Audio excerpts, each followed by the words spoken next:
যে মসজিদে যাওয়ার সময় মানে আমাদের চোখের সামনে যাই পড়বে তাই আপনাদের সাথে শেয়ার করব। যে দেখতেছেন মানে দেশের বাড়িঘরগুলো দেখতে কিন্তু সুন্দর, কিন্তু আমাদের দেশের বাড়িঘরের মতো তেমন একটা সৌন্দর্য। আর এই যে এটা হচ্ছে একটা পুরনো ভাঙা বাড়ি, মনে হয় কয়েকশো বছর আগের। ভিতর থেকে একটু হাইটে আসি, আপনাদের সাথে একটু শেয়ার করব ভিতরের দৃশ্যটা। এই যে আমরা চলে আসছি ভাঙা বাড়ির কাছাকাছি। মানে এটার কোনো গেট নাই, সম্ভবত এটা আগে গেট ছিল, মানে এটা ভাঙিয়া ছিল তো নষ্ট হয়ে গেছে। যে ক্যামেরা ভিডিও করতেছে মোবাইলে, আমিও ভিডিও করতেছি, যে দেখেই বুঝতে পারতেছেন যে মানে এটা বহু পুরানো একটা ভাঙা বাড়ি। এই যে একটু জুম করে দেখানোর চেষ্টা করি, দেখলেই আপনারা বুঝতে পারতেছেন। এই যে আশা করি দেখছেন, একটু জুম করে দেখাই। ওই যে আরো কিছু মানুষ আসছে দেখার জন্য।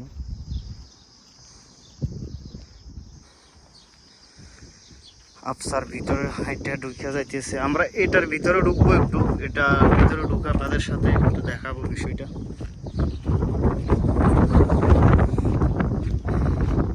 দেখেন সবকিছু একেবারে মানে পরিত্যক্ত অবস্থায় পড়ে আছে। এটার ভিতরে ঢুকবে না, এটার ভিতরে ঢুকছি চাইবে না, আয়ো। এই যে মানে এটার দরজা কোথায় আমি জানি না, এখান দিয়ে ঢুকে যাবো।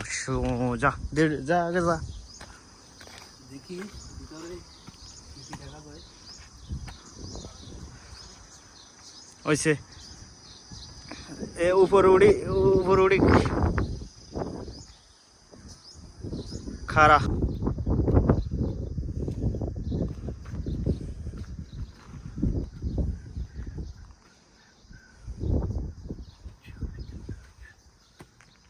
ঢুকে গেলাম।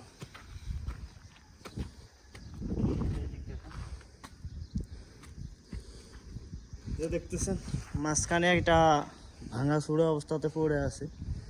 মানে আপনারা দেখে অনুমান করতে পারতেছেন যে আসলে এটা মানে বহু পুরনো একটা ভাঙা বাড়ি। তো এখানে আগে মানুষ ছিল কিনা আমি জানি না, আর এইটার ইতিহাস বা ঐতিহ্য সম্পর্কে আমার কোনো ধারণা নাই। আমি শুধু একটু হাঁটতে আসছি আর আপনাদের সাথে একটু দেখাইতে ইচ্ছে করলো, তাই আপনাদের সাথে একটু শেয়ার করতেছি। যে দেখতেছেন এখানে মনে হয় পোড়া লাগছে বা আগুন লাগছে, সম্ভবত এরকম কিছু মনে হচ্ছে। ওই যে কালো হয়ে গেছে। আর এটা কিন্তু পুরোটা পাথরের উপরে, পাথর দিয়ে মানে এখানকার যে বালুগুলো আমাদের দেশের বালির মতো মানে অতটা স্মুথ না, এই বালুগুলো একটু অন্য রকমের বালু। এটাকে মানে সম্ভবত সিমেন্ট মিক্স করে আস্তর করে দিছে। এতে দেখে বুঝতে পারতেছি না, এগুলো সব হচ্ছে পাথর। ওই যে ওই দিকটা দেখেন, সব পাথর আর পাথর। মানে পাথরকে পাথর দিয়ে সুন্দর করে সাজাইয়া আমাদের দেশে যেরকম মনে করেন ইটের গাঁথনি করে মিস্ত্রিরা, এই যে দেখতেছেন ইটের গাঁথনি করে আমাদের দেশে যেরকম, এদেশেও মনে করেন ওই যে পাথরের উপরে পাথর রাখে এটাকে মানে প্রাচীন আমলে আস্তর করে দিছে। তো এখানে মানুষ বসবাস করতে বলে আমার মনে হচ্ছে না, মানে যতটা ভুল দেখে নিলাম আর কি। সাধারণত এই যে এই ছোট ছোট সুরঙ্গগুলো কেন রাখা হয়েছে আমি জানি না। এটা তো গর্তের মতো। আমার মনে হচ্ছে মোবাইল ঠিক করে, আমার মনে হচ্ছে এটা মনে হয় যে যুদ্ধের মানে একটা সময় ছিল না যে যুদ্ধের বা পরিকল্পনা করা বা হয়তো শত্রুপক্ষকে আক্রমণ করার জন্য মানে লুকিয়ে থাকার জন্য মানে একটা বিশেষ কৌশল ব্যবহার করা হয় লুকিয়ে থাকার জন্য। আমার কাছে মানে যতটুকু বুঝলাম এই জিনিসটাও সেম ওইভাবে পরিকল্পিতভাবে গড়া হয়েছে। আর এখানে উঠে দেখি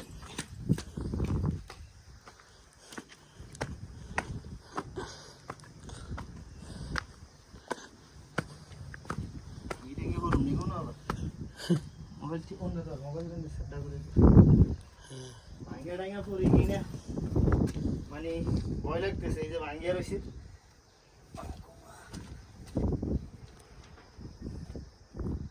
ভাই ভয় লাগতেছে, খুব ভয় লাগতেছে।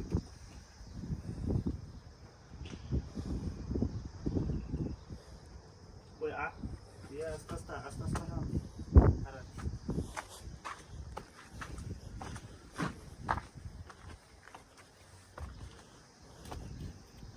যে আমরা এখন উপরে আছি, আসলে ওই যে ওইটা দেখে মানে এখানে দাঁড়ায় আছি যে আমার খুব ভয় লাগতেছে।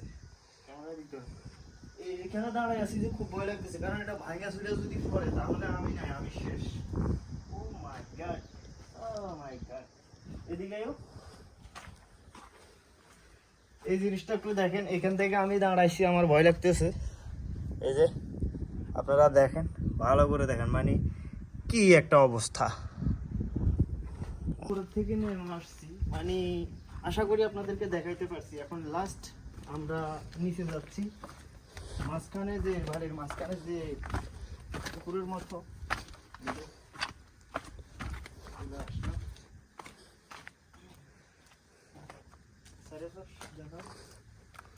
দেখতেছেন, সব পাথর দিয়ে মানে ইয়ে করে রাখছে।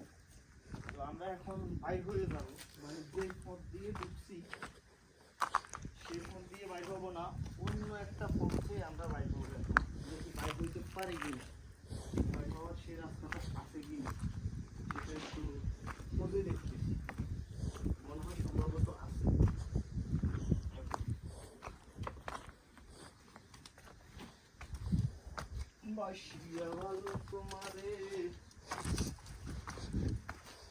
ভাঙা চূড়া অবস্থা।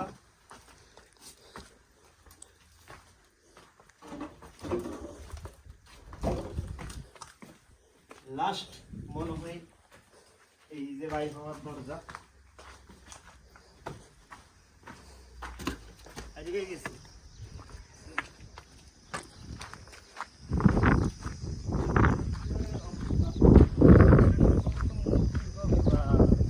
নামাজ আদায় করতো, এরকম কিছু হবে।